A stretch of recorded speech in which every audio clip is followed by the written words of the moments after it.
Amigos e amigas, telespectadores do canal Páginas Difíceis da Física. Sejam bem-vindos a mais uma videoaula. Hoje resolveremos mais um problema interessante e não trivial de mecânica clássica. Eu chamo esse problema, pessoal, puxando uma caixa por meio de uma mola ou de uma corda elástica. Nós vamos fazer diversas análises aqui desse movimento e nós vamos discutir a dinâmica do movimento dessa caixa e vamos também entrar em tópicos de oscilações, entre outras coisas. É um problema bastante interessante, dá para aprender um bocado de física com esse problema e rever também os nossos conceitos de matemática. Então, pessoal, eu vou considerar, então suponha que você tenha uma caixa de massa M maiúscula que está presa a uma mola, tá certo?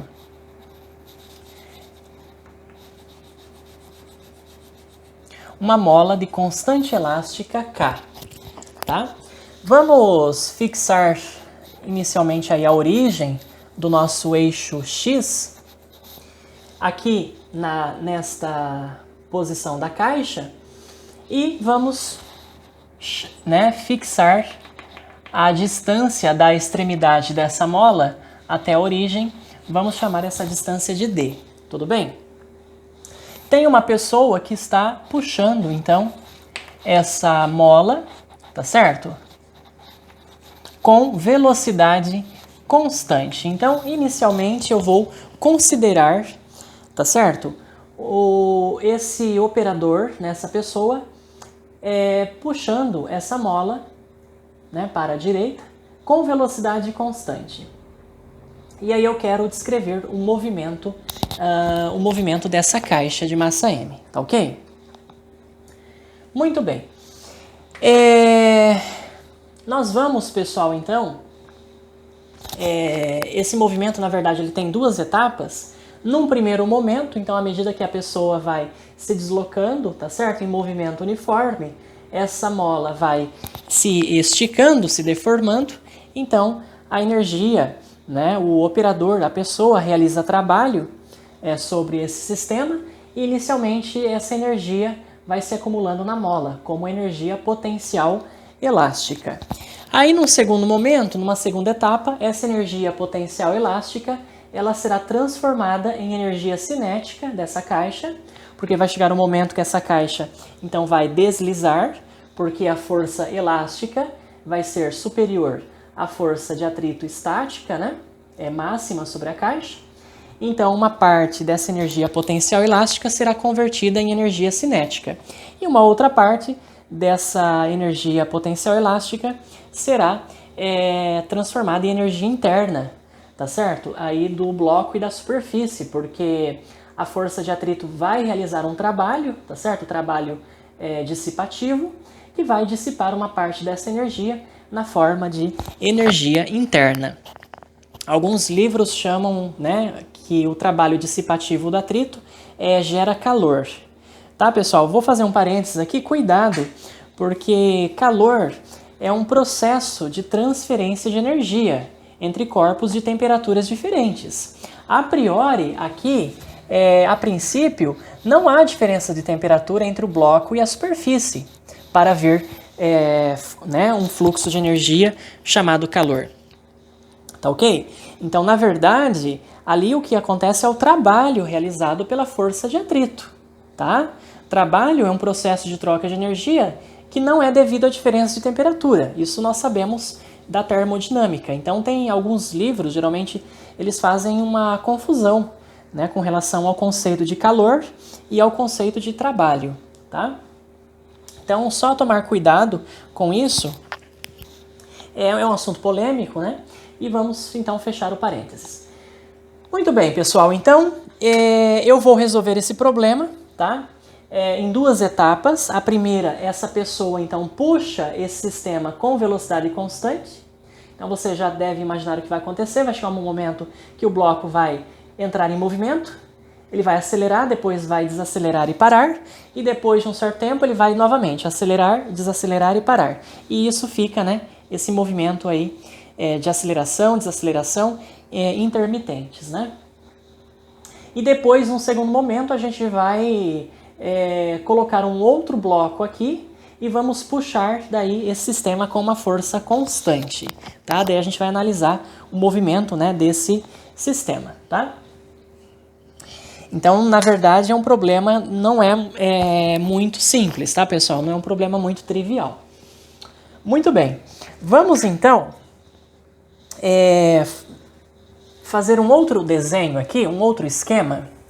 Vamos esquematizar a situação em que o bloco, pessoal, esteja na iminência do deslizamento, tá ok? Então, a pessoa está aí caminhando com uma velocidade, então, constante. Então, a mola está esticando, né?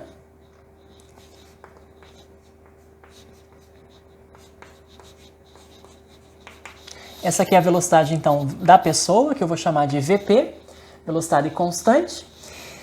E quando a pessoa, então, né, ou a extremidade aqui dessa mola estiver, né, ter se deslocado em, eu vou chamar de Y0, esse deslocamento, então a caixa ainda está em repouso, ela está aqui na posição inicial, né, X0, que eu posso escolher aí como 0, o que vai acontecer? Aqui nós vamos então esquematizar a situação da iminência do deslizamento. A caixa então estará na iminência do deslizamento, que é aquela em que as forças, né, de atrito estática máxima e a força elástica se igualam, pessoal. Então, quando a pessoa andou uma distância y0 a partir da posição D, a mola esticou então y0 menos d. Esse foi a deformação da mola. Então, pela lei de Hooke, a gente vai considerar, a gente vai supor que essa mola obedeça à lei de Hooke. Então, a força elástica, tá certo? É igual a K vezes a deformação da mola, que é y0 menos d. E se a caixa estiver na iminência do deslizamento, isso aí deve ser igual à força de atrito estática máxima, né, pessoal? O valor máximo da força de atrito estática. Então, se você quiser saber essa posição y0, basta você igualar estas duas forças, K vezes y0 menos d, que é a força elástica, tá? E a força de atrito estática máxima, coeficiente de atrito estático, vezes a força normal, que em módulo é igual ao peso dessa caixa de massa M. Tá bom? M maiúsculo. Muito bem, então isso aqui é uma relação bastante simples, tá? Que permite que os senhores calculem aí a posição y0, tá? Da pessoa, para a qual a caixa entra na iminência do escorregamento. E agora eu vou então esquematizar uma outra situação, aí num tempo posterior t, tudo bem? Então, quando a caixa estiver na iminência do deslizamento, eu aciono meu cronômetro, começo a contabilizar o tempo, né, t igual a 0. E quando a pessoa, então, estiver, pessoal, numa posição aí y, tá certo? A caixa, então, terá se deslocado de uma distância que eu vou chamar de x.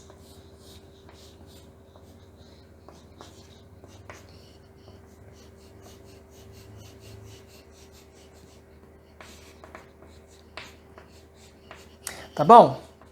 Então a pessoa terá se deslocado, né? Uma certa distância, agora ela está na posição que eu vou chamar de y, tá ok? Ela aqui era y0, né? Vamos tentar fazer aqui mais ou menos. E a caixa daí então estará numa posição, tá? Uma posição x e sob a ação das forças, a força elástica e a força de atrito, dessa vez a força de atrito cinética, né? Porque a caixa está agora em movimento, numa situação de deslizamento, tá? E aqui a força elástica é a constante da mola vezes a deformação. Mas agora, pessoal, a pessoa então está numa posição y, né? A extremidade aqui dessa mola, e a caixa se deslocou de uma distância x. Então, o quanto que a mola está deformada nesse momento em relação à sua posição natural? É só a gente fazer y menos y0, tá ok? Menos d,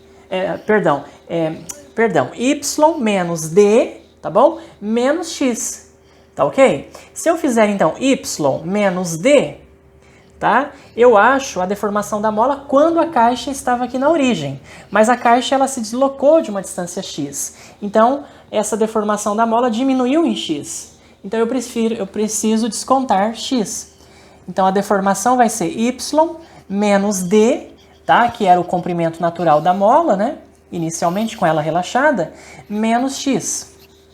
Então, tem que tomar cuidado com essa análise, tá ok? E agora, então, eu posso escrever a equação de movimento para esta minha caixa, tá ok, pessoal? De massa m.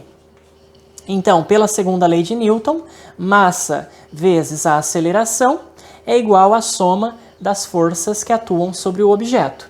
Então, nós temos a força elástica, que é K, que multiplica Y, menos D, menos X, menos a força de atrito cinética, que é o coeficiente de atrito cinético vezes a força normal, que em módulo é igual ao peso, tá ok? Massa vezes aceleração gravitacional. Só um detalhe, pessoal, notação, né?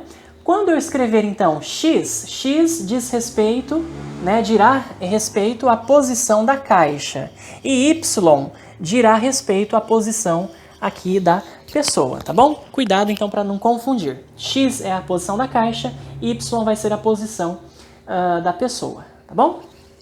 Que se move com velocidade constante, velocidade da pessoa. Então, aqui nós temos a mesma rotina, né, pessoal, que nós já várias vezes abordamos nos vídeos anteriores. Vou dividir toda a equação por m, né?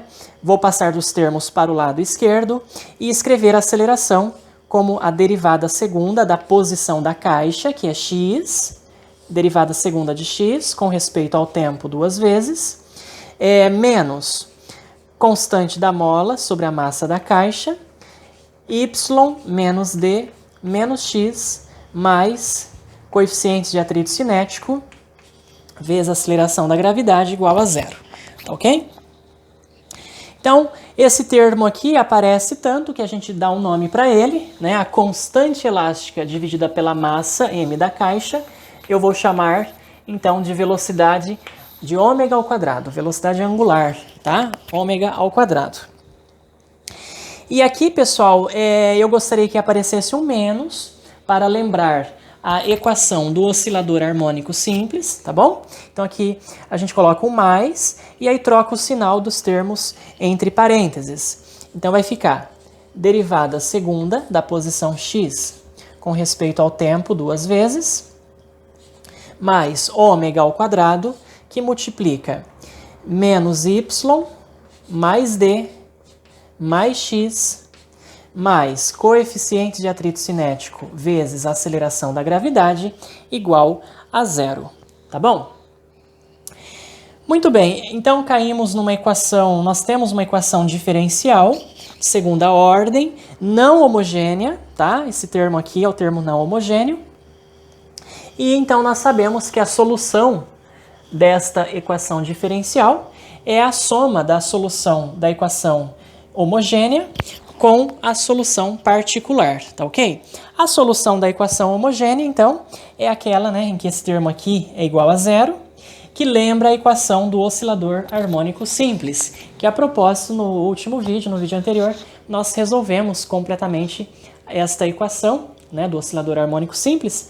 Então, a solução dessa equação homogênea vai ser uma constante A, que multiplica, eu vou escrever, pessoal, a solução dessa forma aqui, ó, seno de ômega t mais φ, porque eu quero que apareça a minha constante de fase φ, tá?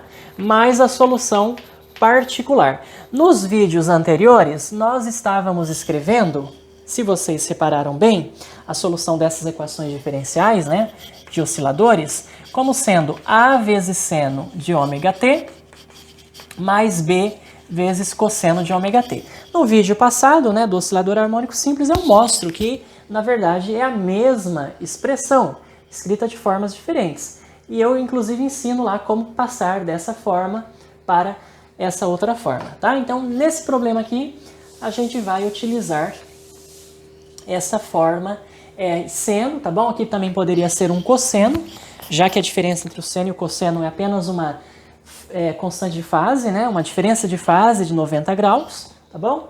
Então, aqui eu estou usando o seno, tá? Muito bem. Eu já posso derivar esta minha expressão e achar a expressão da velocidade, então, que vai ser A, que multiplica ômega, derivada de seno é cosseno, ômega t mais φ.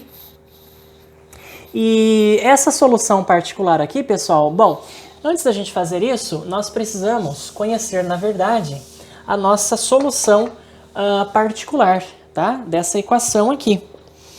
Então, como o termo aqui não homogêneo, né? Ele é uma constante, então você chuta aí que a solução particular é uma constante C e você substitui então essa constante x, né, igual a C, na equação diferencial de movimento. Então, agora que você substituir o x por C, a derivada segunda vai dar zero, e aí eu vou ficar simplesmente com ômega ao quadrado vezes menos y mais d mais x igual a menos coeficientes de atrito cinético vezes a aceleração da gravidade. Aliás, o x aqui, né, eu estou substituindo por c. Então, x aqui é uma constante, que é a minha solução particular. Então, isolando esta constante c, eu fico com menos μc vezes g dividido por ômega ao quadrado, mais y menos d. Tá bom? Muito bem, já vamos escrever, pessoal, também a equação para y, né? Quem que é o y? O y é a posição do operador, tá? Dessa pessoa aqui que se move com velocidade constante. Então, nada mais é do que a equação horária, né, do movimento uniforme. A posição y é a posição y0, né, a posição inicial, mais velocidade da pessoa vezes o tempo t. É a velha equação, né, do MRU, do movimento retilíneo uniforme, tá bom? Já posso então substituir esse y aqui, tá? E já posso jogar tudo isso aqui na minha solução particular. Então, a minha equação horária de movimento da caixa, pessoal, ela está atrelada, claro, ao movimento da pessoa, né? Pelo y. Então, vai ser A vezes seno de ômega t mais φ, mais a solução particular, que é y menos d menos esse termo. Y, vamos colocar assim então, y menos d menos μc vezes g sobre ômega ao quadrado, tá bom? Então, já posso substituir o y, né, pela expressão aqui, y0. Então, vai ficar A seno de ômega t mais φ, mais y0 mais velocidade da pessoa vezes o tempo t, menos d menos coeficiente de atrito cinético vezes g sobre ômega ao quadrado. Então, meus queridos, está aí a equação horária de movimento, né, para esta caixa, tá bom? Vamos já escrever também a equação horária para a velocidade. É a derivada dessa expressão com respeito ao tempo. Então, vai ficar A vezes ômega, cosseno de ômega t mais φ, mais derivada de y0 vai ser zero, isso aqui também vai dar zero, vai sobrar só Vp, que é a velocidade da pessoa. Então, estão aí as equações, pessoal, horárias de movimento para a caixa e para esta pessoa, tá bom? Que é esta equação aqui, ó. E também a velocidade v da caixa, tá bom? Para a gente determinar as constantes A e φ, né, o A e a constante φ, constante de fase, a gente então utiliza as condições iniciais do movimento, tá bom? Como condições iniciais, então, t igual a zero, né? A posição, eu vou considerar uma posição inicial aí, x0 qualquer, que pode ser 0, tá? Como eu coloquei ali no desenho, mas ela pode ser uma outra posição aí diferente de 0. E a velocidade é igual a 0, pessoal, tá? A gente vai supor inicialmente que a caixa estava em repouso, tá bom? Quando eu liguei o cronômetro, né? Ela estava na iminência do deslizamento, aí eu aciono o cronômetro. Então ela parte do repouso. Então eu vou fazer t igual a 0 nas equações de x e de v e vou substituir x por x0 e v por 0. Então vai ficar x0 igual a que multiplica seno t é 0, então aqui vai dar 0 mais φ é φ, seno de φ, mais y0, tá bom? Aqui, ó, v vezes t, o t é 0, então isso aqui vai dar 0, menos d, menos μc vezes g sobre ômega ao quadrado. Tá bom, pessoal? Então aqui eu posso, né, isolar o meu a seno φ, tá? E também eu já vou substituir v por 0 na equação da velocidade e t por 0. Então vai ficar 0 igual a vezes ômega vezes cosseno de φ mais Vp. Eu vou precisar apagar aqui algumas coisas, tá? Eu vou inicialmente apagar aqui. O desenho eu não gostaria de apagar nesse momento. Então, pessoal, vamos lá. Eu vou isolar aqui o a seno de φ na equação de x. Então, a seno de φ é igual a x0, tá? x0 menos y0 mais d mais μc vezes g sobre ômega ao quadrado. Tudo bem? Muito bem. E o meu a cosseno de φ aqui embaixo, tá? Eu vou deixar o a multiplicado pelo cosseno de φ. Ele é igual, então, a menos Vp dividido por ômega, tá bom? Menos Vp, velocidade da pessoa, dividido por ômega, onde ômega ao quadrado, não esqueçam, é k sobre m, tá?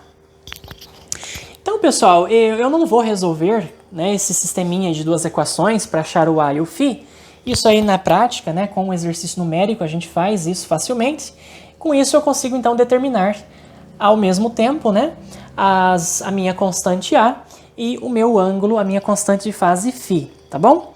Eu gostaria de saber nesse momento o seguinte, então, a caixa, depois que ela saiu do repouso, ela acelera e inicialmente ela desacelera até parar.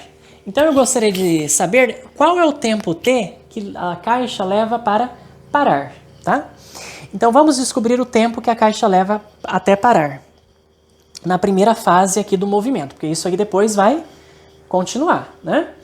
Então veja, eu volto na minha equação da velocidade e faço v igual a 0, tá bom? Muito bem, e aí eu descubro esse tempo t aqui, ó, tá? Para o qual v é igual a 0. Então vai ficar assim, a vezes ômega cosseno de ômega vezes t mais φ mais Vp, tá bom? E isso é igual a 0, pessoal. Vamos então isolar o cosseno de ômega t mais φ, já que eu quero descobrir o t, né? Então, cosseno de ômega t mais φ é igual a menos Vp, eu passo Vp para cá, então vai ficar 0 menos Vp, que é menos a velocidade do operador, né, da pessoa, que está puxando então essa mola, ou esse elástico com velocidade constante, e dividido por a vezes ômega. Agora, meus queridos, comparem esta expressão com esta aqui de cima.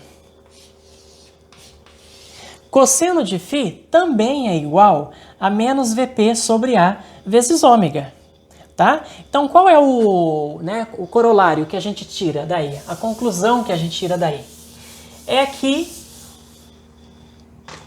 cosseno de ômega t mais φ, isso é igual ao cosseno de φ. Então, qual é o valor de t, pessoal? Né? Qual é o valor de t que atende esta igualdade? tá? Para que valor de t, cosseno de ômega t mais φ igual a cosseno de φ, tá? Se você pensar um pouquinho, você vai descobrir que o tempo t, ele vai ser igual a 4π menos 2φ dividido por ômega, né? Calma, pessoal. Vou explicar para você, vou justificar porque esse tempo é esse número que está aí, né? 4π menos 2φ sobre ômega. Bom, sobre ômega eu tenho que ter, porque o t está multiplicado por ômega. Então, na hora que eu multiplicar esse t por ômega, o ômega vai cancelar, e aí vai sobrar 4π menos 2φ mais φ. Então, vai ficar cosseno de 4π é menos φ, né? Porque eu tenho menos 2φ com mais φ, dá menos φ.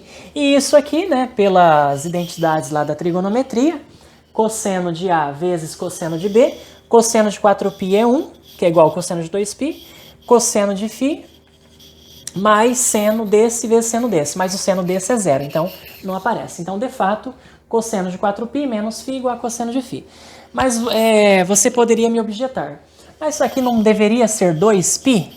Porque cosseno de 2π menos φ também é igual ao cosseno de φ, tá ok? Não, não é 2π menos φ, por uma razão, pessoal. Vamos desenhar aqui, vamos colocar o gráfico, então, da posição com respeito ao tempo, tá? Aliás, o gráfico da velocidade, tá? Eu quero fazer o gráfico da velocidade, que é dado por esta expressão aqui, né? Que é um cosseno, tá bom? Com respeito ao tempo. Muito bem. Notem o seguinte, então. Vamos descobrir qual é o tempo t que dá aqui a velocidade máxima, pessoal. Quando a velocidade é máxima, o que acontece? A derivada dela, então, é igual a zero, né? Porque a aceleração é igual a zero. E aí, para qual tempo t isso acontece? Vocês vão ver que esse tempo vai ser 2π menos φ sobre ômega. Para isso, é só você derivar, então, a velocidade. Vamos calcular aqui a derivada da velocidade com respeito ao tempo. E isso vai dar, então, menos a ômega ao quadrado cosseno de ômega t mais φ, tá bom? Ali é o menos, né? Porque a derivada do cosseno é menos seno. Então, aqui é zero, né? Porque a velocidade da pessoa é constante. E aí, pessoal, quando que isso aqui é igual a zero? Quando que essa derivada é igual a zero? Quando o cosseno de ômega t mais φ for igual a zero. Ou seja, quando ômega t mais φ for igual a 2π. Ou seja, para um t igual a 2π menos φ dividido por ômega. Então, 2π menos φ sobre ômega, na verdade, é o tempo que a partícula, né, que a caixa leva para atingir a velocidade máxima. E depois, essa velocidade diminui até ela se anular, né? Então, pessoal, a rigor eu deveria começar essa cossenoide aqui da origem, né? Tá certo? Muito bem. Tanto faz, né? Vamos deixar ela aqui mesmo. Vamos deixar esse desenho como ele está. Então, esse tempo aqui, ó, é o tempo, né? Igual a 2π menos φ sobre ômega. Tá bom? Que é o tempo, né? Que a caixa leva. Ela estava inicialmente em repouso, tá certo? E ela leva esse tempo para atingir a velocidade máxima. Então, pessoal, o tempo que ela leva para parar novamente é o quê? É um tempo igual a 2 vezes esse tempo. Seria o dobro desse tempo aqui. E o dobro de 2π menos φ sobre ômega é 4π menos 2φ sobre ômega. É esse tempo, t, que faz com que cosseno de ômega t mais φ seja igual a cosseno de φ. Tá? Então, por isso que não é lá 2π menos φ ou 2π menos... Não, 2π menos φ não poderia ser, né? Porque daí anularia o φ aqui. Aí ficaria cosseno de 2π, que é 1, igual a cosseno de φ, não pode. Isso implicaria que o φ fosse zero. Mas o φ não é necessariamente igual a zero. Então, e também não pode ser 2π menos 2φ sobre ômega. É 4π menos 2φ sobre ômega, tá?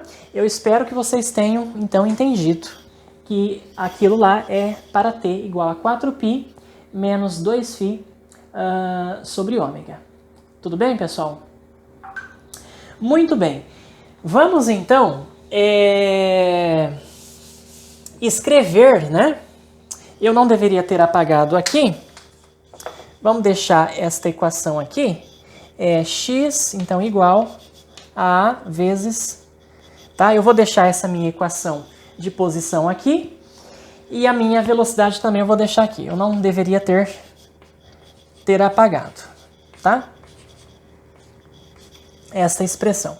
Porque agora eu vou, então, encontrar a posição, tá? E a velocidade para esse tempo aqui, ó. Para esse tempo igual a 4π menos 2φ sobre ômega, tá bom?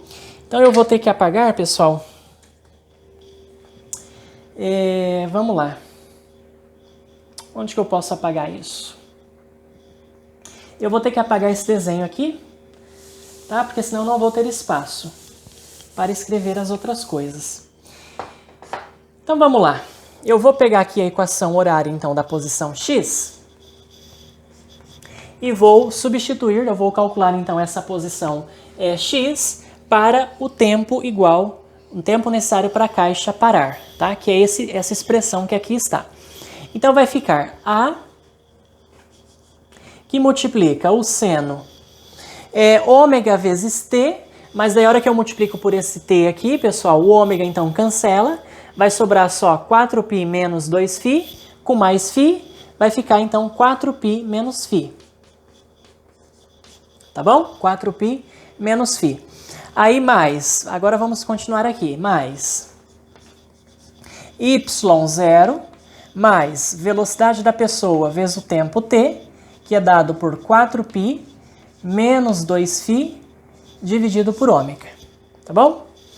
Menos d menos coeficiente de atrito cinético sobre g dividido por ômega ao quadrado. Tá bom? Muito bem. Eu já posso aqui, pessoal, usar, né? Bom, eu tenho que desenvolver esse seno da diferença, né, de dois arcos.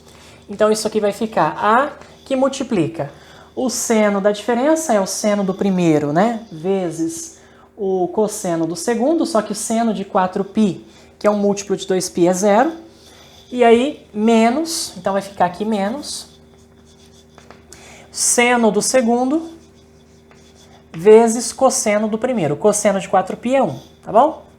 E aí vai ficar, então, o restante, né, mais y0 mais vp vezes 4π menos 2φ sobre ômega, menos d, menos μc vezes g sobre ômega ao quadrado. Agora eu uso aquelas expressões, pessoal, que foram oriundas, né? Que são oriundas das condições iniciais. Quem que é o A seno de φ? Tá bom? Menos A seno de φ vai ser, então, menos esse termo aqui, com sinal trocado, tá? Então vai ficar assim, vai ficar x igual menos A seno φ, então é o negativo de todos esses termos, né? Então vai ficar menos x0 mais y0 menos d, né, menos μc vezes g sobre ômega ao quadrado.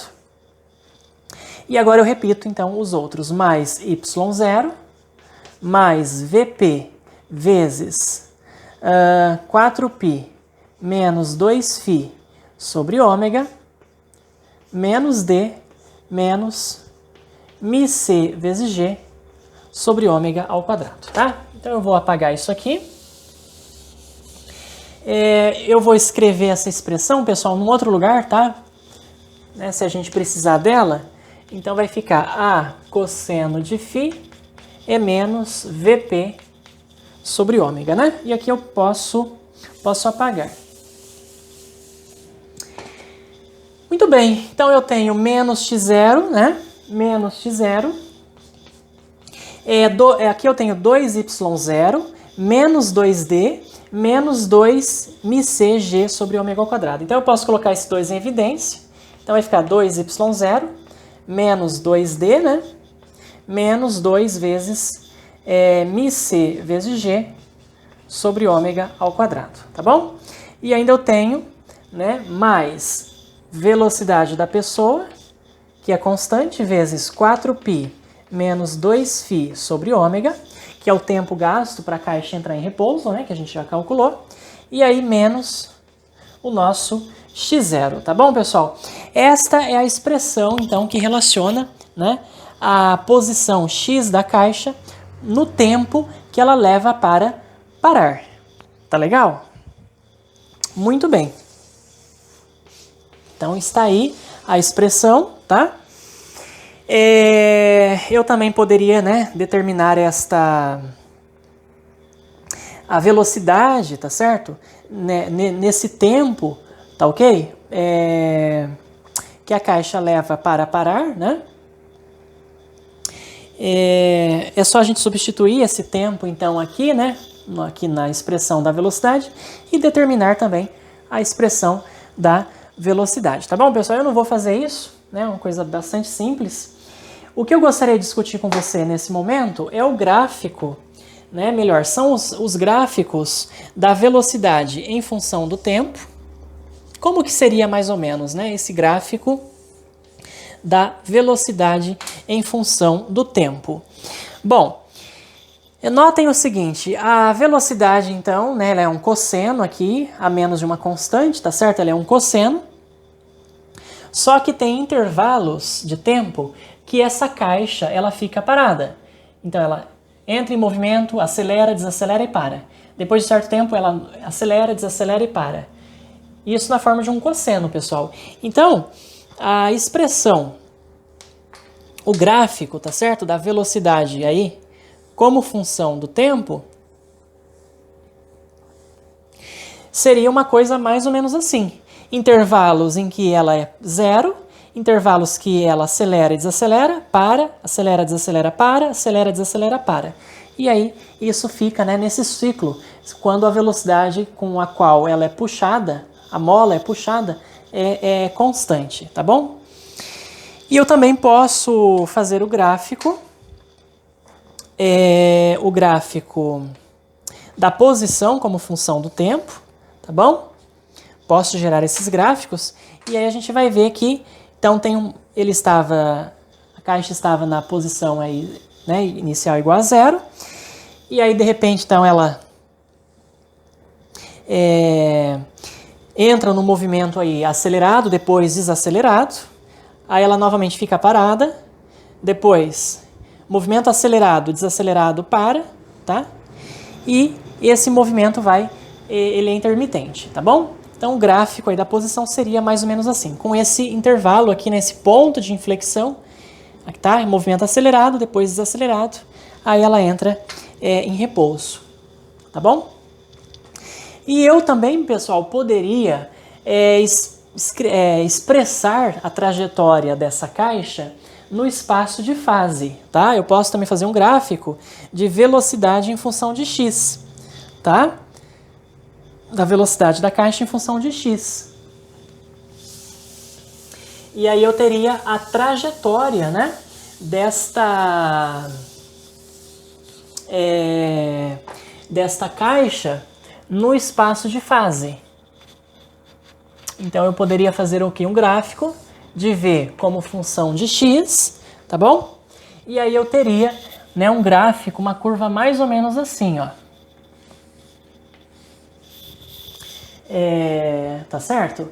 Então essa aí seria a trajetória, né, da caixa no espaço de fase, tá? A posição aí vai aumentando e aí a velocidade também varia desta maneira, tá bom?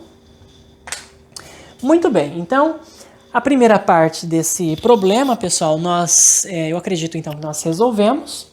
Vamos agora passar para o segundo momento do vídeo, que é aquele em que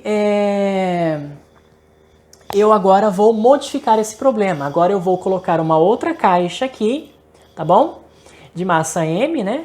Minúscula, diferente desta, e sendo puxada por uma força constante. Aí vamos ver como que se dará o movimento desse sistema, agora que será um sistema, né, de duas partículas, e a gente vai estudar também o movimento relativo e o movimento do centro de massa desse sistema. Muito bem, pessoal, vamos então para o segundo momento do vídeo. A gente vai modificar, né, aquele problema em alguns aspectos. Então, nesse novo problema, eu vou considerar o seguinte. Então, eu tenho novamente, né, o meu bloco de massa M maiúsculo, nós temos a mola de constante elástica K, só que agora eu vou acoplar a essa mola um outro bloco de massa M minúsculo que está sendo puxado, está sob a ação de uma força F horizontal constante, tá bom? E aí eu quero analisar o movimento então desse sistema. Inicialmente a gente vai então considerar que a caixa de massa M maiúsculo, que eu vou chamar de caixa 1, está parada, está em repouso. A gente vai analisar então o movimento dessa caixa quando a caixa 1 está em repouso, e depois a gente vai considerar o movimento dessas duas caixas. Então, vamos estudar o movimento relativo e o movimento do centro de massa desse sistema, tá bom? De duas partículas, né? Eu vou colocar, então, a posição inicial, vou fixar a posição inicial da caixa 1 aqui como x0, e esta posição como D, tá? Como antes, né? O comprimento aí de repouso da mola. Então essa força vai puxando essa caixa 2. Então eu vou desenhar aqui outra configuração desse sistema. A caixa 1 ainda continua parada, continua em repouso. E, pessoal, quando a caixa 2, então, estiver numa posição aí que eu vou chamar de Y, tá bom? Então lembrem, né, que x diz respeito à posição da caixa 1 e y vai dizer respeito à posição da caixa 2, de massa M minúscula. A mola então terá esticado uma quantidade que vai ser y menos x0 menos d, tá bom? Ou y menos d menos x0, porque esse comprimento aqui era d menos x0. Se ela esticou mais y, né? Foi para y, então a deformação da mola é y menos d menos x0. Vamos então considerar as forças que atuam na caixa 2. Então nós temos a força F constante e aqui a força elástica, que é dada pela lei de Hooke. Então a gente vai escrever a segunda lei do movimento de Newton para esta caixa agora de massa M minúsculo, que vai ser F menos constante da mola vezes a deformação quando a caixa 2 está na posição Y, que é Y menos D menos x0.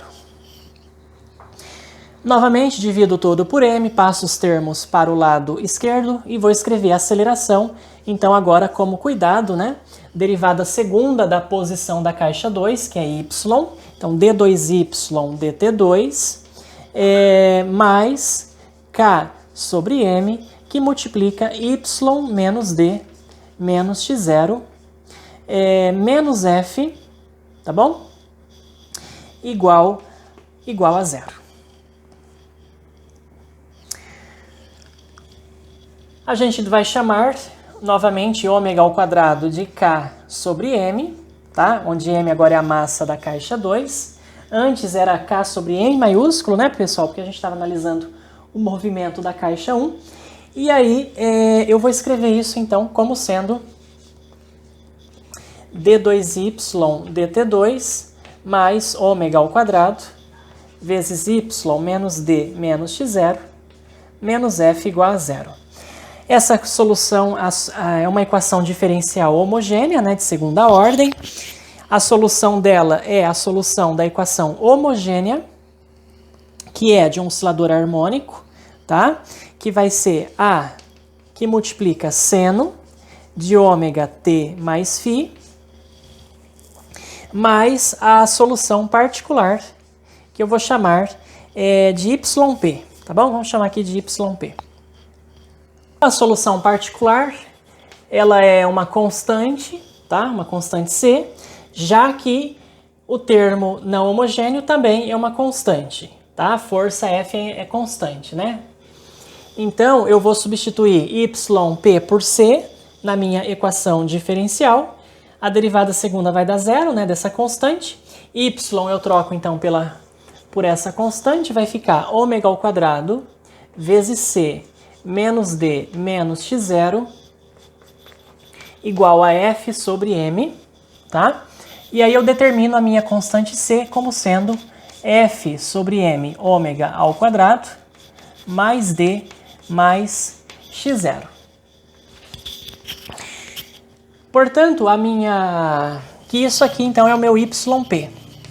A minha solução da equação geral, né, a minha solução geral da equação diferencial vai ser então A que multiplica seno ômega t mais φ mais a solução particular, que é F sobre M ômega ao quadrado mais D mais x0. Tá bom, pessoal? x0, né? Não é y0, é x0. Muito bem. Eu também posso escrever a equação da velocidade, tá certo? Que é apenas a derivada de y com relação ao tempo. Então vai ficar A vezes ômega cosseno ômega t mais φ. Esses termos são independentes do tempo, são iguais a zero a derivada deles. E aí, eu então agora aplico as condições iniciais. Vamos supor, então, para t igual a zero, a posição inicial, né, da caixa era um certo y0, tá certo, pessoal? y0, tá? Aqui é num tempo posterior a t0, que eu desenhei, né?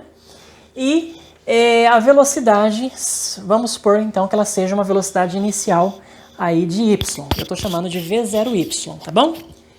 Então, novamente, y diz respeito à caixa 2 aqui. Muito bem.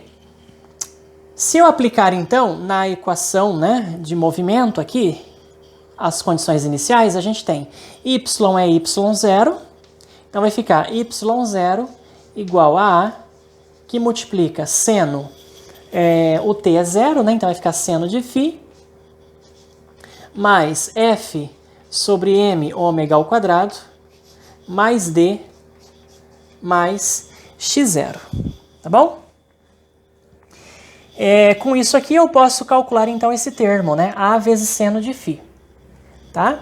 E se eu substituir as condições iniciais na equação da velocidade, eu também fico com v0y, que é a velocidade inicial de y, é igual a A vezes ômega vezes cosseno de φ. Tudo bem, pessoal?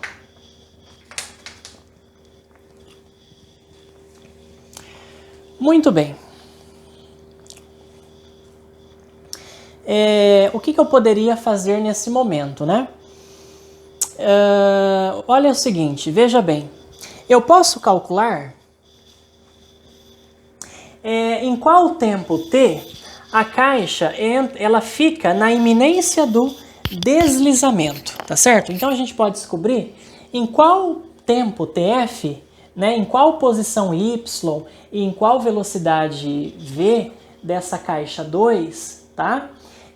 A minha caixa 1, então, começará a entrar no deslizamento, tá? Na iminência do deslizamento. Bom, isso acontece, pessoal, quando, então, a força elástica, né, que atua aqui na caixa 1, for igual em módulo, a força de atrito estática máxima, né?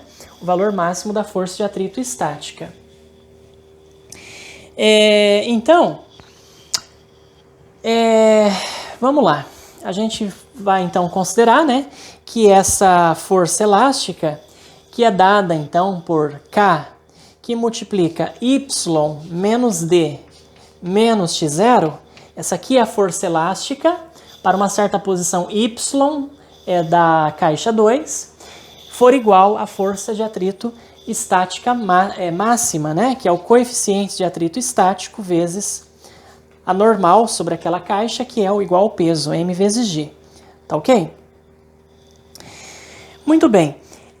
Eu posso, pessoal, então, aqui isolar, né, o Y, tá certo? Eu posso isolar o Y e calcular esse Y, tá certo? Isso aqui acontece num tempo T. Então, num tempo TF, eu vou chamar esse tempo de TF, essas forças se igualam e essa caixa entra na iminência do deslizamento, tá bom? Eu vou apagar, pessoal, onde que eu posso apagar? Vou apagar aqui. Vamos apagar essa parte aqui. Então, nota o seguinte, eu tenho, né, aqui, eu posso isolar o meu Y direto, tá? Então, o Y final, né, eu vou chamar assim YF, vai ser igual a coeficiente de atrito estático, vezes a massa da caixa 1, vezes G, sobre K. Só que agora, cuidado, esse K, ele é igual, né? Vocês lembram que agora o ômega ao quadrado, ele é a constante da mola dividida pela massa da caixa 2. Então, quer dizer que o K, eu posso até escrever ele como M minúsculo vezes ômega ao quadrado. Tá bom, pessoal? Mais D mais X0. Tá ok?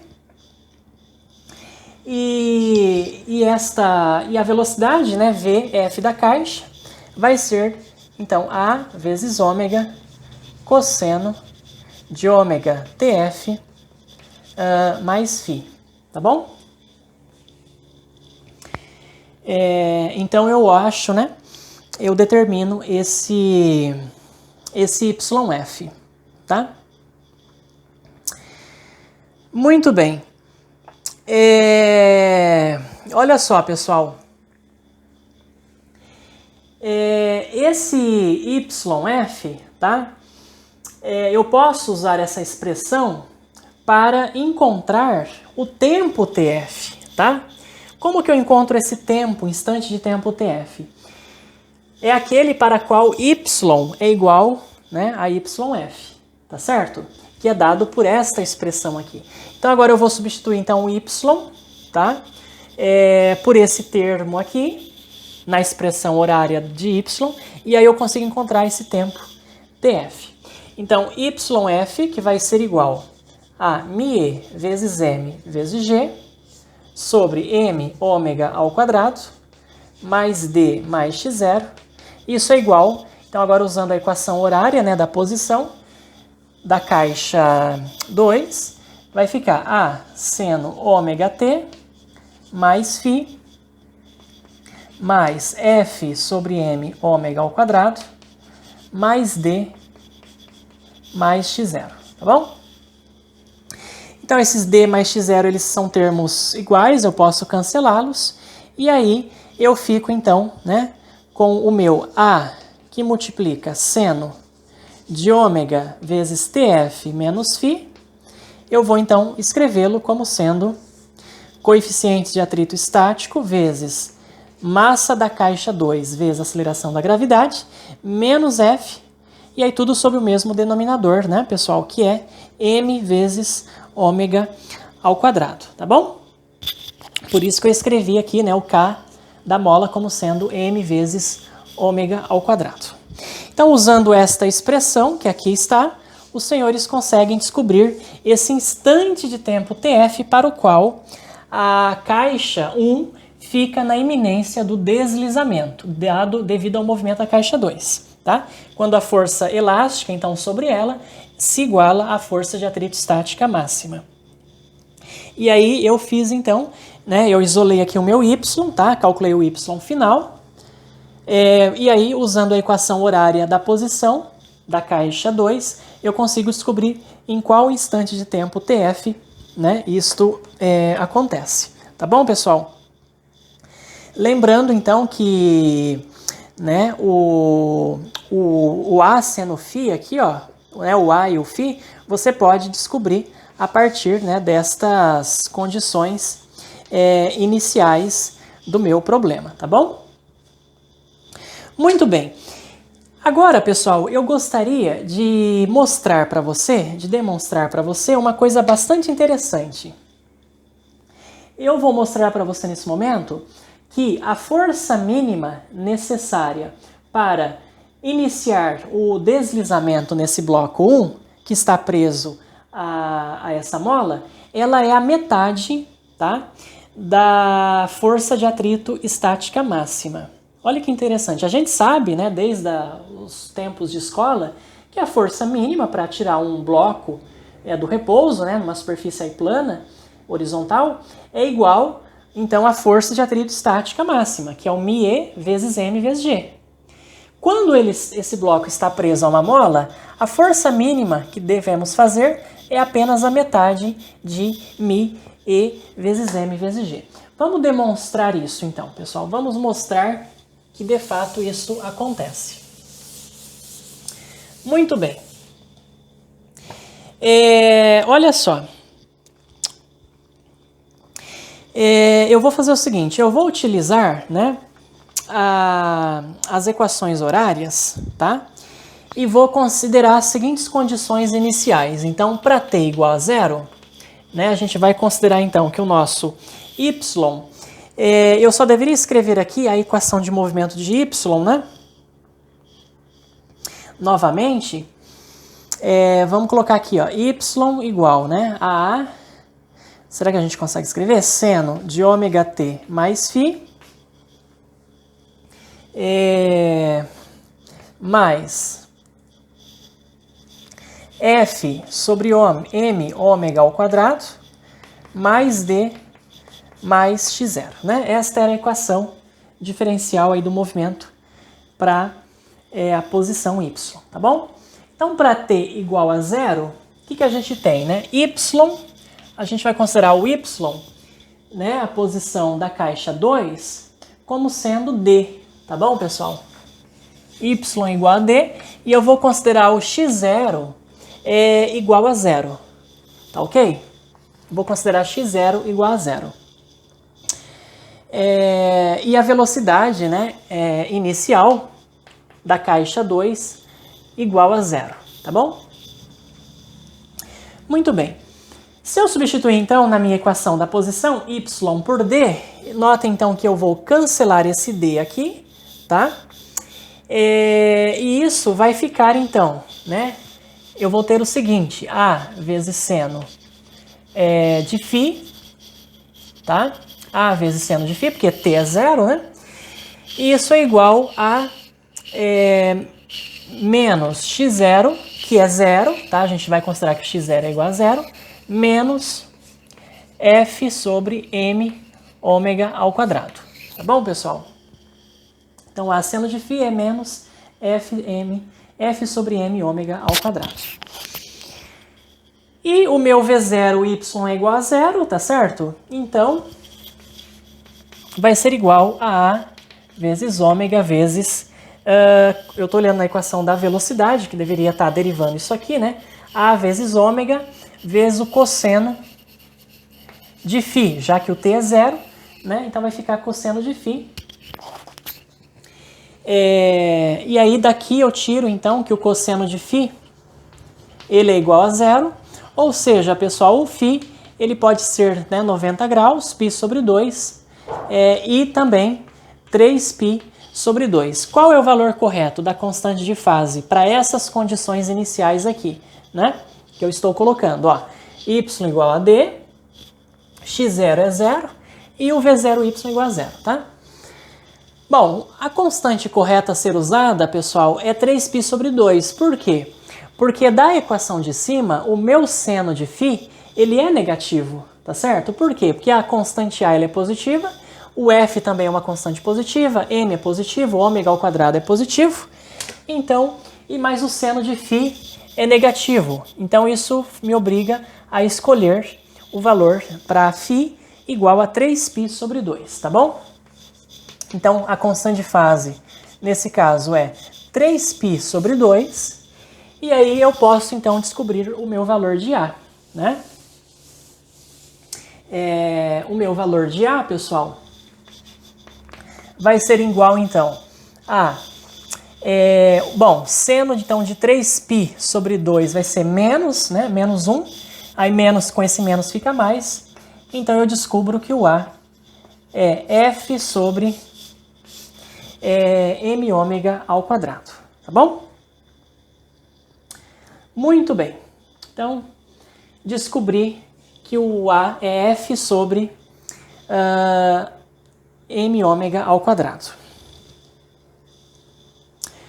Muito bem. Eu posso, então, usar este resultado aqui, pessoal, nesta expressão, nesta equação aqui, ó, tá? E descobrir, né, o meu valor de força, F, para o qual o meu bloco 1 fica na iminência do deslizamento, porque vocês lembram que esta expressão eu usei para quando, né, as forças se igualam, tá ok? Isso acontece num tempo TF, né? E aí eu descobri, então cheguei a deduzir essa expressão. Agora, vamos então usar esta expressão aqui para descobrir, tá, o valor dessa força. Então, o A, né, que eu posso, inclusive, pessoal, já passar ele dividindo, né? Então, usando esta equação aqui, a gente tem seno de ômega vezes TF menos φ, isso é igual. Nota então que se eu passar o A dividindo aqui, vai ficar A multiplicado por esse termo, mas o A tem um termo igual, né, no denominador, então esse m ômega ao quadrado vai acabar cancelando e embaixo vai ficar só F. E em cima eu fico com coeficiente de atrito estático vezes m vezes g menos F, tudo sobre F. Bom, meu objetivo é descobrir qual é o valor da força, tá ok? Para o qual ocorre o deslizamento, né, desta caixa 1 aqui, tá? Então note o seguinte, isto aqui é o valor do seno dessa fase, né, desse argumento. E vocês sabem, pessoal, que o módulo, né, do seno de alguma coisa, ômega t menos φ, ele é menor ou igual a 1, tudo bem? O seno é uma função, né, limitada entre menos 1 e mais 1. Então, o módulo do seno disso aqui é menor ou igual a 1. Ou seja, esse termo aqui, ele então é menor ou igual a 1. Então, a gente tem μe vezes m vezes g menos f dividido por f, ele é menor ou igual a 1. Então, daqui eu tiro que μe vezes m vezes g menos f menor ou igual a f, pessoal. E aí passa esse menos f para lá, vai ficar 2f. Então, o f vai ser maior ou igual a μe vezes m vezes g sobre 2, tá? Vou escrever aqui, ó.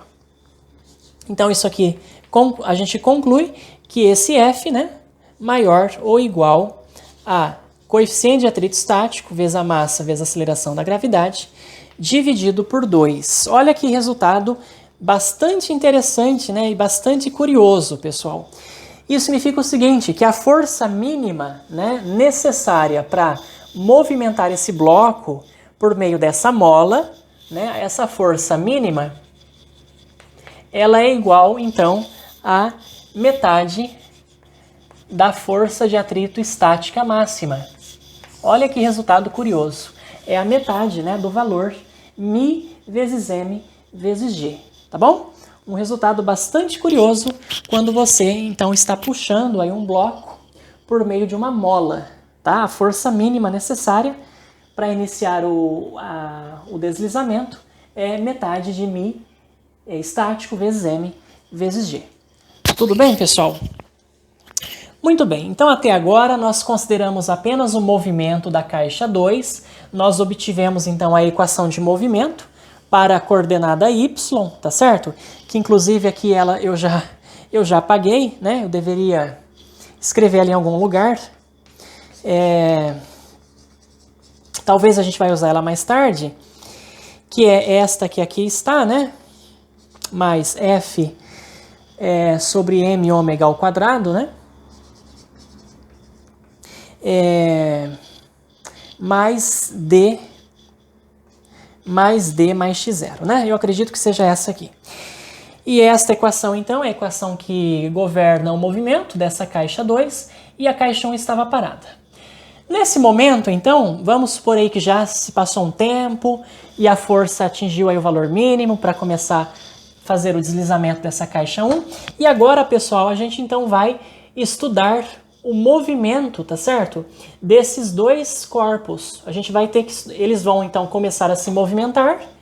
Vai haver aí uma velocidade relativa entre eles e agora a gente vai querer estudar o movimento relativo desse sistema, tá bom? Nesse caso, eu vou precisar então escrever as equações de movimento, tanto para um quanto para o outro, tá bom? Bom, eu acredito que eu posso apagar já então isso aqui. Eu não gostaria de estar apagando algumas coisas, mas infelizmente nós não temos espaço, né? Muito espaço aqui. O ideal seria ter um quadro de 1 quilômetro, né, pessoal? Mas vamos ver o que a gente consegue fazer. Muito bem, então num dado momento agora, né? Num dado momento do tempo X, a minha caixa 1 e a minha caixa 2, então elas estão aí se movimentando, conectadas à mola, né? Aqui é X, aqui é a origem, aqui é Y, tá bom? Então, num dado momento, a minha caixa 1 está numa posição X e a minha caixa 2 está numa posição Y. E aí eu quero estudar, então, o movimento relativo, tá, dessas duas partículas. Como que eu vou fazer isso, pessoal? Muito bem, escrevendo as equações de movimento. Então, vamos começar com a caixa 1. A massa dela é M maiúsculo, né? E da caixa 2 é M minúsculo. Então, vamos escrever as equações de movimento para esses dois blocos, né? Esses dois corpos de massa 1 e 2.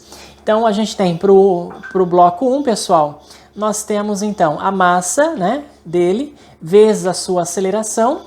Já vou escrever como a derivada segunda da posição x, com respeito ao tempo tomado duas vezes.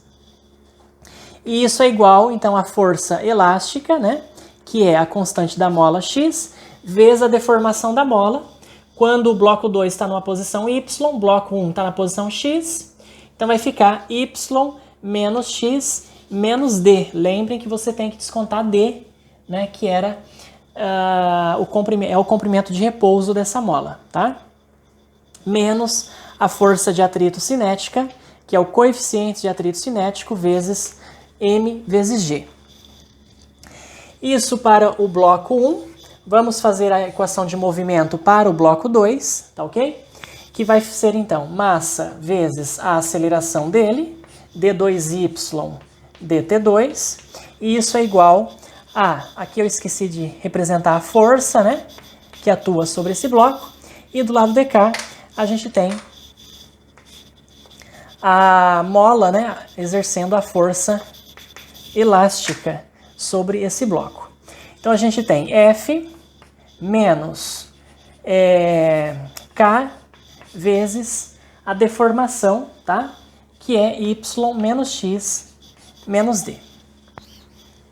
Muito bem, como eu quero então estudar o movimento relativo desse sistema, eu vou fazer a diferença, né, entre as equações, tá? Porque é um truque que a gente vai fazer essa equação de baixo menos a equação de cima, pessoal. Mas antes da gente subtrair, nós vamos multiplicar a equação de cima por mzinho, m minúsculo, e essa equação de baixo a gente vai multiplicar por m maiúsculo, tá? Então agora eu vou fazer a diferença da equação de baixo menos, né, a equação de cima, 2 menos 1. Então eu vou ficar com m minúsculo, né, vezes m maiúsculo, vezes esse termo, menos, de novo, m minúsculo vezes m maiúsculo, vezes esse termo. Eu já posso colocar, então, o produto das massas em evidência. E vai ficar d2y dt2 menos d2x dt2. E isso é igual, pessoal, a F vezes M, né? F vezes M. Aí vai essa equação, né? Menos essa, então aqui vai ficar mais. Aqui eu vou ter um sinal de mais. Coeficiente de atrito cinético vezes M minúsculo, vezes M maiúsculo, vezes G, tá bom? E aí eu tenho esse termo, né? Multiplicado por M maiúsculo, menos esse termo multiplicado por M minúsculo. Então eu vou ter menos K, tá ok? Que multiplica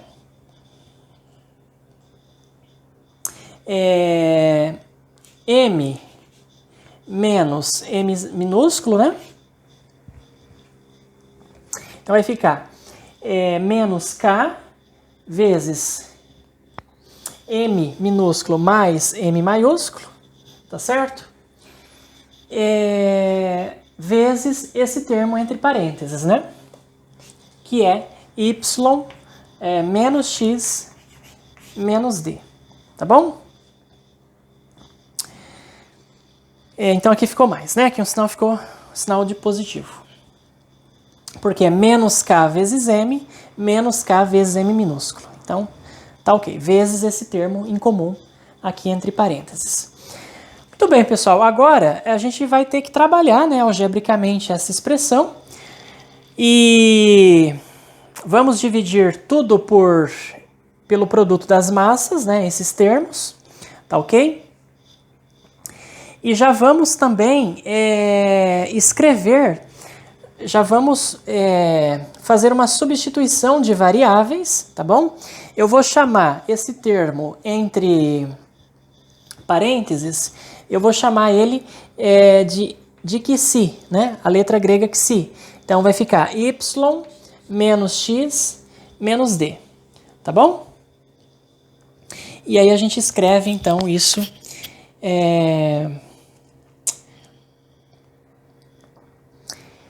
como Xi, né? Essa mudança de variável. Porque daí se eu fizer essa mudança de variável, a derivada segunda de y em relação ao tempo menos a derivada segunda de x com relação ao tempo vai ser a derivada segunda de Xi. Já que D é uma constante, né? A derivada ela vai ser zero. Então esse termo que está entre parênteses é a derivada segunda de Xi em relação ao tempo, né? Duas vezes, tá bom? Esse produto de massas eu passo dividindo, tá? Pelos termos. Então eu vou ficar com... Vamos escrever esse termo aqui primeiro. Então vamos colocar menos K, né? Vezes M mais M, dividido pelo produto das massas, vezes Xi, né? Vezes Xi, que é esse termo aqui. Aí mais... né, esse F vezes M mais μC M vezes M vezes G dividido pelo produto M vezes M maiúsculo. Tá bom, pessoal? Vamos então reescrever essa equação de uma forma mais bonitinha. Então, D2Xi dt2, tá? Mais... Notem o seguinte, eu vou chamar... né, esse termo, pessoal, que aparece, tá? Eu vou colocar ele aqui, ó. Tá? É o produto das massas dividido pela soma das massas. Eu vou chamar de uma variável. Bom, o mi vai confundir com o coeficiente de atrito, né? Eu vou chamar de M asterisco, tá? Isso aqui na literatura tem um nome. Esse termo, produto das massas dividido pela soma das massas, isso aqui é o que a gente chama na literatura de massa reduzida do sistema, tá, pessoal? É a massa reduzida do sistema. Então, aqui vocês veem, né, que eu tenho o inverso aqui da massa reduzida do sistema, tá? Então a gente vai escrever isso como sendo mais K, que é a constante da mola, dividido pela massa reduzida do sistema, M asterisco, tá? Que é definido como sendo o produto das massas pela soma das massas. vezes Xi, mais... Aqui eu posso dividir tudo pelo produto das massas. Então vai ficar F sobre M minúsculo, né? F sobre M minúsculo mais Mi C vezes G, tá bom? Muito bem, eu vou chamar, então, a razão K sobre M asterisco, vou chamar de ômega ao quadrado, pessoal. Tá legal? Então, a constante de mola, né, dividida pela massa reduzida do sistema, que é o produto dessas massas pela soma dessas massas, eu vou chamar aí de um ômega maiúsculo, né, ao quadrado, tá bom? E aí nós temos, então, novamente, né, aqui é igual a zero. Uma equação diferencial de segunda ordem, não homogênea.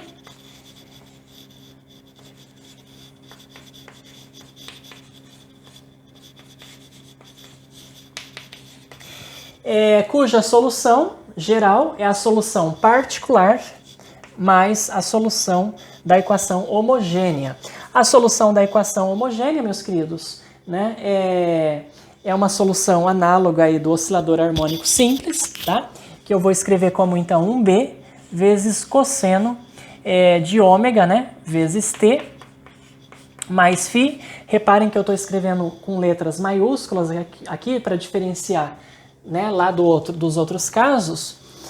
E mais uma solução particular, né? Perdão, aqui não é y, né? Aqui eu estou resolvendo em Xi. E mais esta solução particular, tá bom? Que eu vou chamar aí de um Xp, né? Que é uma solução particular que eu determino facilmente usando as condições iniciais, tá certo? Desse problema, tá bom? Muito bem. Vamos então, pessoal, determinar essa solução particular, né? Ela é uma constante, tá? Já que esse termo aqui né, não homogêneo é uma constante, tá certo? Porque a força F ela é constante, né? A gente está supondo isso, tá ok? E aí a gente substitui então na equação diferencial. Eu vou apagar nesse momento esta parte aqui.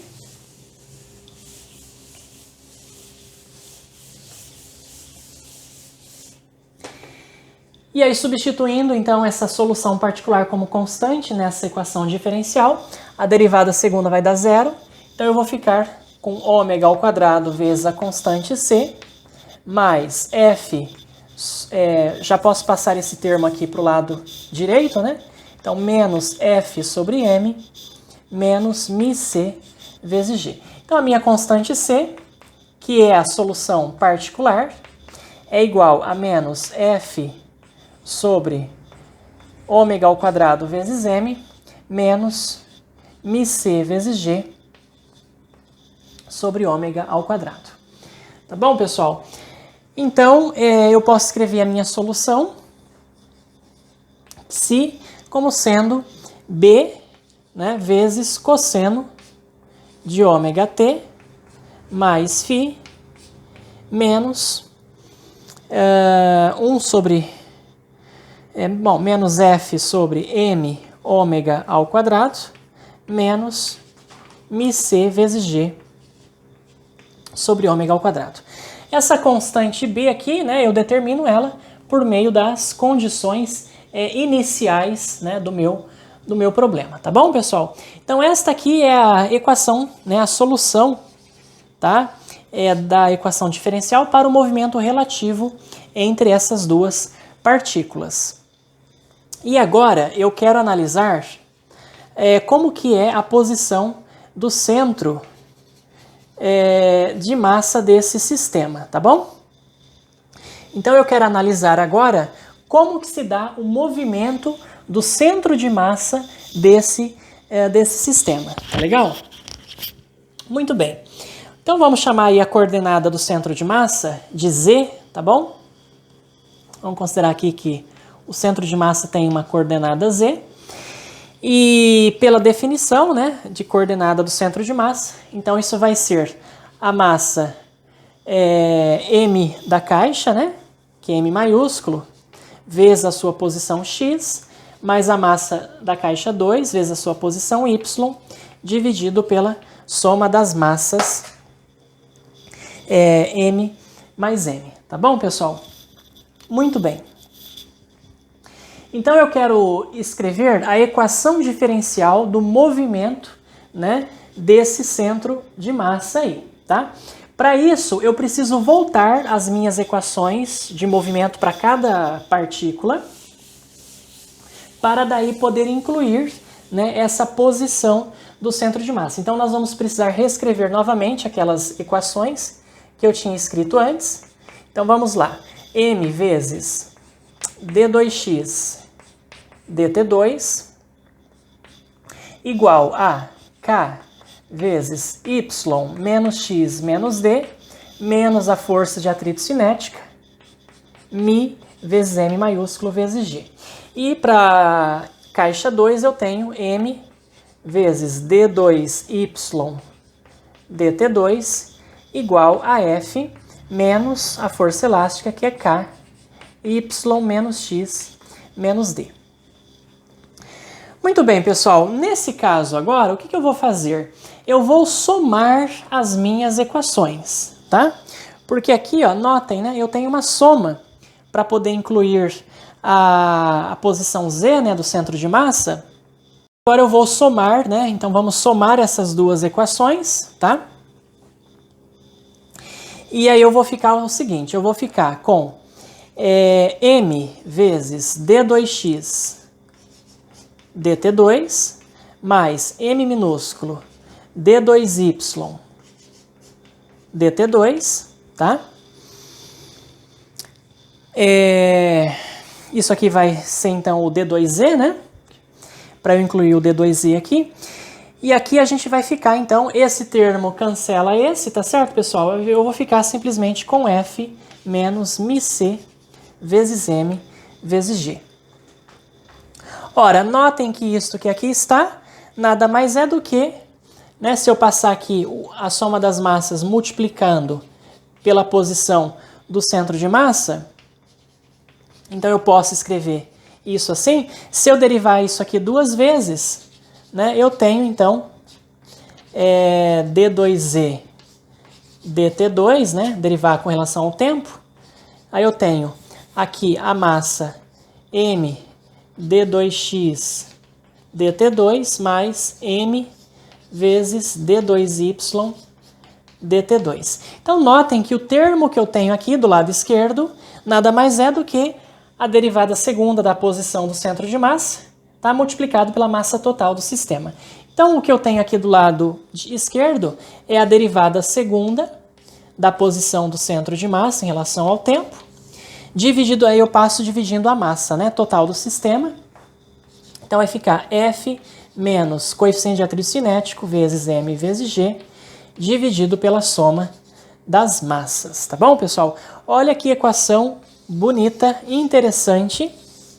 O que ela está dizendo? Ela está dizendo que a aceleração do centro de massa é constante. Por quê? Porque a força é constante, tá ok, pessoal? Então, se a força é constante, todo esse lado direito aqui é constante, tá? Porque μ é constante, m é constante, g é constante, né? Pelo menos na superfície da Terra. Claro, as massas são constantes, então a aceleração do centro de massa é constante, ou seja, o centro de massa se move num movimento uniformemente variado. E aí eu posso integrar essa expressão e achar aquela velha conhecida, né, equação horária da posição para aceleração constante. Então quer dizer que a posição do centro de massa é a posição inicial, mais a velocidade inicial do centro de massa vezes o tempo t, mais metade, né, da aceleração. A aceleração, então, é dada por esse termo aqui, né, que é F menos μc vezes m vezes g, dividido pela soma das massas vezes t ao quadrado. Tá bom, pessoal? Então tá aí a expressão, né, da posição do centro de massa como função do tempo, uma função aí do segundo grau.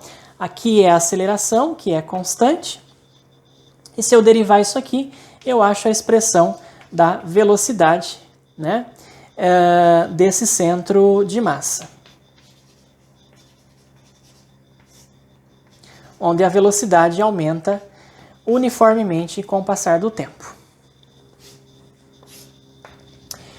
Muito bem, então estudamos já o movimento relativo, tá, desses dois blocos, que é dado então por esta equação aqui, tá? Estudamos também o movimento do centro de massa. O movimento do centro de massa se move aí com aceleração constante, porque a força aqui é constante, é claro, né? Isso aí não é novidade para ninguém.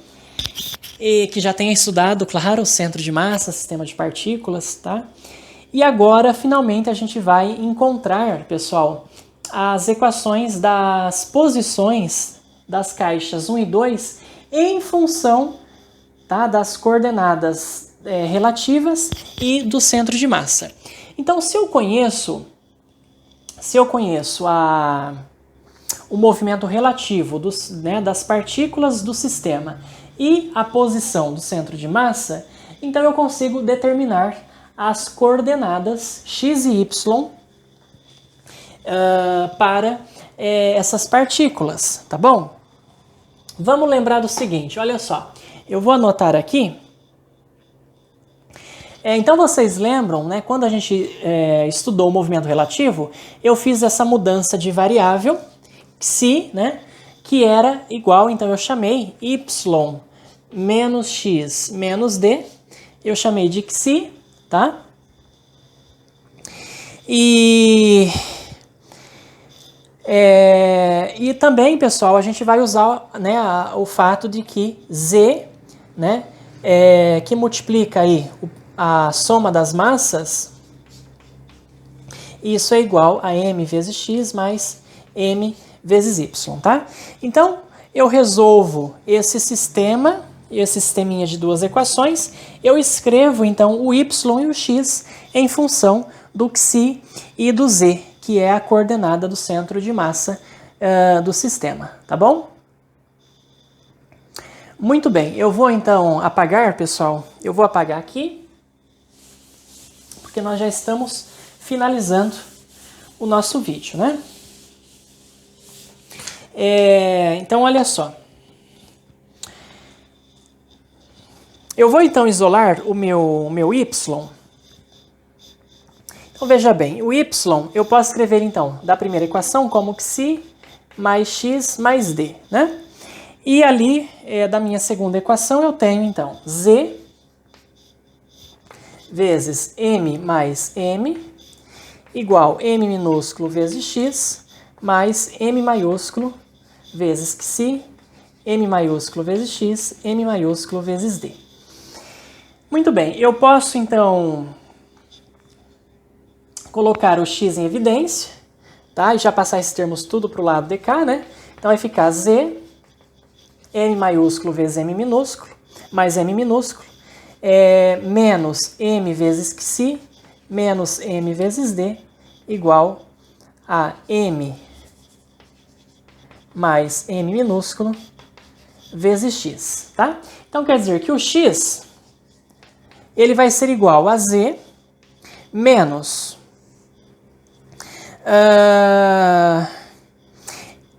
eu posso colocar esse m maiúsculo em evidência, tá?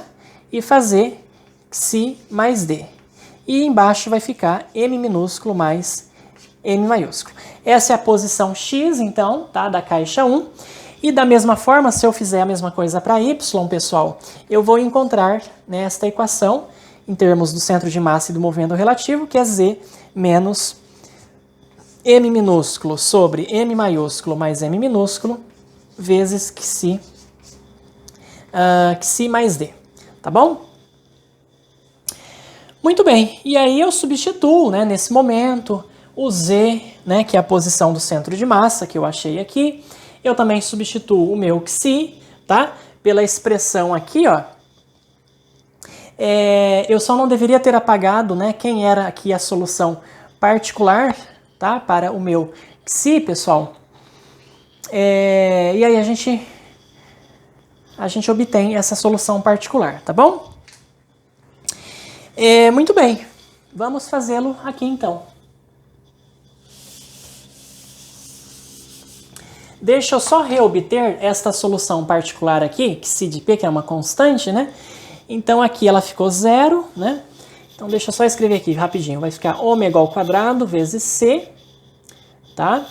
Isso é menos F sobre M menos μc vezes G. Então a solução particular, vamos anotar ela aqui, ó, num canto.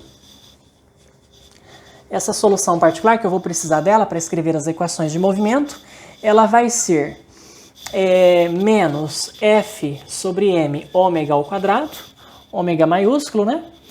Menos μc, μc vezes G sobre ômega ao quadrado, tá? Então tá aí, essa é a solução particular. Muito bem, então eu vou escrever, pessoal, o meu x, tá? O meu x, então, vai ser igual a z, né? Z é tudo isso aqui, é a posição do centro de massa, que é z0, mais velocidade inicial vezes o tempo t, metade da aceleração, F menos μc m vezes G sobre m mais m, maiúsculo, né, vezes t ao quadrado, aí menos, tá, menos, vou continuar aqui, m maiúsculo sobre m mais m maiúsculo, vezes psi, psi é dado por b vezes cosseno ômega maiúsculo vezes t mais φ, φ maiúsculo, né? Mais, aqui mais, eu vou colocar um colchetes aqui, tá bom? Vou colocar um aqui sem colchetes, mais a solução particular, que é aquele termo que está lá, né? Então, menos f sobre m ômega ao quadrado, menos μc vezes g sobre ômega ao quadrado. E ainda eu tenho que levar em conta esse termo menos, esse termo vezes d, né, pessoal? Então, ainda menos aqui, ó, menos massa da caixa 1 sobre a soma das massas vezes d, tá bom?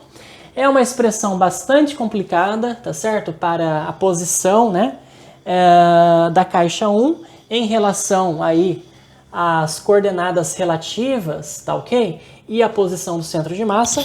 Então perceba como que é mais complicado, né? Mais difícil escrever as equações de movimento em termos das coordenadas da posição relativa e do centro de massa. Você também pode fazer a mesma coisa, pessoal, para a caixa 2, tá? Eu não vou escrever, porque vocês viram que a expressão é bastante trabalhosa, tá? Eu só escrevi aqui de x. E eu só gostaria de dizer o seguinte, olha, eu poderia derivar esta expressão de x e encontrar a velocidade, tá certo? E derivar novamente essa velocidade e encontrar os pontos, né, em que a aceleração é zero, né? A velocidade ela é constante. Muito bem. Vamos ver se a gente faz isso aqui agora.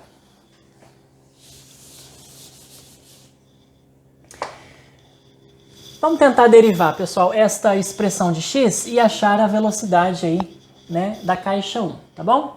Então, se eu derivar em relação a t, eu fico com v0 mais esse termo entre parênteses, né, que é f menos μc mg sobre m mais m vezes t, menos m maiúsculo sobre m maiúsculo mais m minúsculo, vezes menos, né? O derivado cosseno vai ser menos seno, então aqui vai ficar mais, já vou colocar aqui mais, b vezes ômega, seno de ômega t mais φ, Esse termo aqui tudo independe do tempo, né? Então vai ser 0. E aqui também independe do tempo, vai ser 0, tá? Esta é a expressão da velocidade, pessoal. Se você quiser achar o tempo, né, para o qual essa velocidade é 0, você vai ter que resolver esta equação transcendental, tá? Para v igual a 0. E seria uma equação transcendental, né? Você pode resolver por métodos numéricos. E para finalizar, pessoal, eu gostaria então de mostrar para vocês, né, 2 gráficos. O gráfico, então, da velocidade como função do tempo, tá? Para essas 2 partículas, tá ok? Que leva em conta, né, o movimento relativo e a coordenada do centro de massa. Então, notem que essa velocidade aqui, ela é um seno, tá certo? Somado aí com uma função que depende do tempo. Então, seria mais ou menos aí uma coisa desse tipo, tá? Parecido com um seno, né?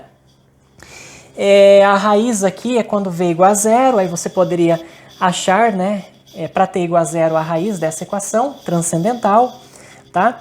Aqui, ó, são os instantes t1 e t2, que é quando a velocidade é igual a aceleração é igual a 0, né, a derivada da velocidade é igual a 0, que você também pode determinar, e a raiz, né, notem que ela está entre esses instantes aí de velocidade máxima e mínima, que é quando a caixa ela acelera e desacelera, tá bom? Muito bem, e para finalizar, né, também gostaria de mostrar para você uma trajetória no espaço de fase, tá? V contra x, quando o centro de massa ele está desacelerando, pessoal. Então, quando o centro de massa está com uma desaceleração. Essa primeira trajetória aqui que eu vou desenhar, então, é para a caixa 1, tá certo? Quando o centro de massa está no movimento desacelerado, então a gente já viu que a trajetória é parecida com isso, né? E a caixa 2, né? A trajetória no espaço de fase para a caixa 2 é mais ou menos uma coisa assim, ó, tá? Aí seria uma trajetória, né, meio maluca, tá? Desse jeito aí, tá certo? E você pode gerar essas trajetórias, né, no espaço de fase usando o computador. E quando o movimento é acelerado, o centro de massa aí isso aqui muda, né? Elas tendem a se afastarem uma das outras, tá? Aqui é numa situação em que o centro de massa está desacelerando, tá bom? E aí, era isso que eu gostaria de falar, então, nesse vídeo que ficou bastante extenso, tá bom, pessoal? E espero vê-los na nossa próxima aula. Muito obrigado!